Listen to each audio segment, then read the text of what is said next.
Log entry, Cycle 7, Day 4. I am Xyler, Xeno-historian for the Grand Armada of the glorious Vex-Thali Concordance. My job? To document the final peaceful stages of our, let's call it civilizing influence, across the galaxy. And today I write of our greatest and perhaps simplest triumph, the little world they call Earth. The assimilation of the humans is proceeding with a startling, almost comical, efficiency. Their leaders, these simple bipedal creatures, have welcomed us with open arms. It's as if their minds just can't grasp the sheer scale of our technological superiority. They're handing over their resources, their knowledge, what little of it there is, and their entire planet. We offered them peace and a place under our benevolent guidance, and they just accepted. No questions asked. I have to admit it's almost disappointingly easy. There's been no resistance, not a single act of defiance. Their crude projectile and fission weapons are sitting silently in their silos. Their armies, fractured into 1,000 squabbling tribes they call nations, have laid down their arms and are now helping our garrisons with logistics. They seem grateful, eager, even, as if they're relieved to be free of the burden of self-determination. Our Grand Tactician Zorgan is calling it the smoothest pacification in 10,000 cycles, and I'm inclined to agree. It's a testament to the might of the Concordance. These humans are like children, just reaching for a hand to guide them. And we have graciously extended ours. Log entry. Cycle 7, Day 12. The integration deepens. We've set up command posts in all their major cities. The Vex-Thali flag is flying over their halls of power. And the humans, they're celebrating. Seriously, they're holding parades. They bring our soldiers plates of their native foods and perform these strange, rhythmic rituals they call music and dance.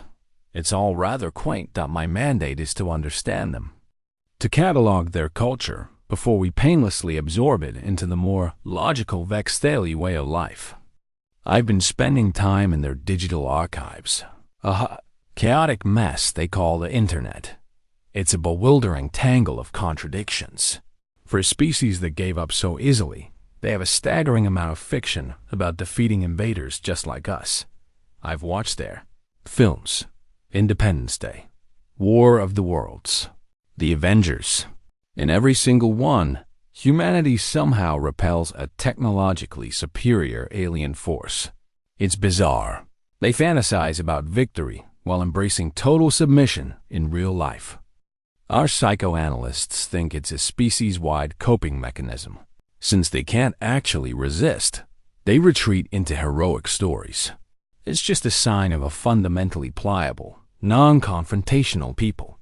Their greatest warriors, it seems, only exist on screens. Their military history is just as confusing. Thousands of years of brutal, non-stop war with each other. They dreamed up 1,000,000 ways to kill one another over the silliest thing, skin color. Who owns what rock, which imaginary friend they pray to. They write about this history with a weird mix of horror and pride. And yet, when a real external power shows up, they fold instantly. It confirms Grand Tactician Zorgan's theory. A species so divided could never unify against a common enemy. They've spent all their aggression on themselves, with none left for us. We've even started transferring technology. We invited small groups of their engineers aboard our ships. To learn. They wander through our engine rooms with these wide, innocent eyes. Our technicians say their questions are rudimentary, almost childlike. They ask about power conduits, shield harmonics, FTL navigation.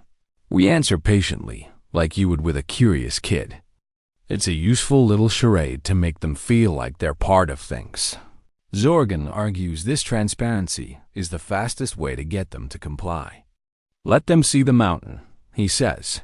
Let them understand they could never hope to climb it. Log entry, Cycle 7, Day 28. Things are still going smoothly. Too smoothly. This isn't the formal complaint, just an observation for the record. In every other assimilation, there's always a friction period. A small uprising, some sullen, passive resistance. With the humans, nothing. Their smiles never falter. Their cooperation is flawless. I just watched a welcoming ceremony in a city called Tokyo. Thousands of humans lined the streets, waving flags with both their emblems and ours. They'd even written a new anthem, mixing their music with our tonal frequencies. It was unsettlingly perfect. The human liaisons there guided our troops to their housing with practiced ease. They seemed to know the layout of our own command centers better than some of our junior officers did. They anticipated our needs before we even voiced them. They just call it hospitality. I've noticed other oddities. Their global communication network, which our analysts suspected to be a mess of competing protocols, has been completely streamlined.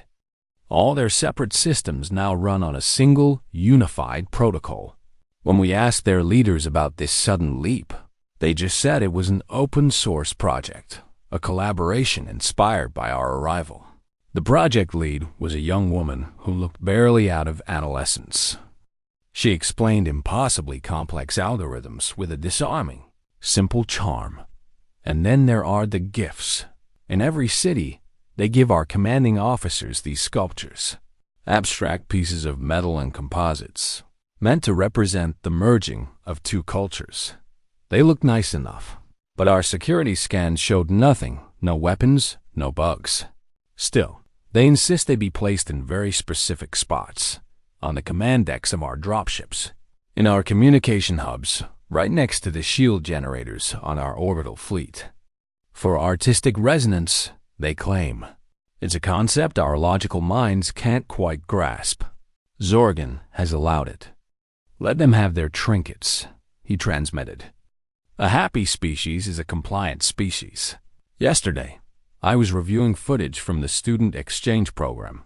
A human engineer, a man named Aaron, was talking to one of our chief propulsion technicians. Aaron pointed to a plasma conduit. If you were to introduce a cascading resonance pulse at this specific frequency, he asked, with pure academic curiosity, wouldn't that cause a feedback loop and destabilize the whole ship's power grid? Our technician laughed. The idea was absurd. It would take a synchronized, fleet-wide pulse with impossible precision. Theoretically, yes, our technician said, humoring him. But doing that would be like teaching every grain of sand on a beach to sing the same note at the same time. Aaron just nodded, a faint smile on his face. Fascinating, he said, and walked away. I logged it as an example of human imagination, but a cold knot of doubt began to form in my mind. The question was too specific. The analogy, too precise. Log entry, cycle 8, day 3. That knot of doubt is now a forest. I've started cross-referencing my observations, and I see a pattern. A pattern that logic says can't possibly be their dot. It started with our troop positions. The humans, with all their enthusiastic help, guided our forces into what they called optimal locations for keeping the peace. But when I overlay our deployments on a map, I see something else. We aren't positioned for control. We're positioned in geographically vulnerable areas. Low-lying basins, canyons between skyscrapers, places with only one or two ways out. We thought it showed their primitive grasp of strategy. Now ... It looks less like an occupation map and more like a series of perfectly prepared kill zones. Then I went back to the internet data. That massive library of fiction about them beating aliens still bothered me. I gave the ship's analytical engine a new command: ignore narrative. Analyze for strategic consistency. The results were chilling. Across thousands of stories, films, and games from the last century, a few core strategies kept showing up. Turning an enemy's tech against them. Decentralized, coordinated strikes. Faking weakness to draw an enemy in close. We dismissed it all as fantasy. But what if it wasn't? What if they've been writing training manuals and calling them entertainment? My mind is racing with this terrifying new hypothesis. I pulled the schematics for the gifts, the sculptures. Our first scans showed they were inert. But I ran a deeper diagnostic, searching for latent properties. And there it was. Hidden in the alloy of every single sculpture was a crystalline lattice. Inert, yes.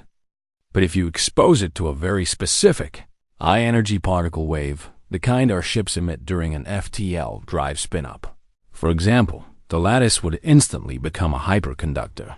In short, every sculpture was a dormant, high-power EMP generator, placed perfectly next to the most critical system on every single Vex Thaly ship. Panic started to set in. I reviewed the files of the human liaisons and engineers on our ships. These weren't random civilians. The unassuming woman who explained their network, a legendary hacker who was supposedly imprisoned for life. The smiling man, Urin, who asked about the resonance pulse. He has 3 doctorates in theoretical physics and was the lead scientist on a defunct military project, codenamed Aegis, a project focused on fleet-wide energy weapon countermeasures.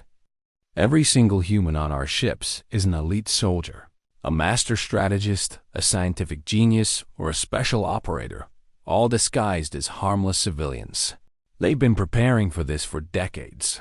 I scrambled for the command channel to warn Zorgan. This isn't an occupation.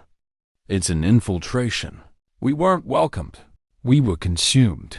The entire human race is a Trojan horse. As I opened the channel, a global broadcast started on all human networks. It was their leader, an older woman with calm, steely eyes, standing in front of our Vex Thaly flag. To our friends from the stars, she began, her voice steady and clear. We thank you for your guidance. We thank you for your technology. We thank you for bringing your ship so very close. She smiled. It wasn't the smile of a submissive. It was the smile of a predator. And now, she said, her voice dropping, let's see how they fly. For the single most terrifying moment of my existence, nothing happened.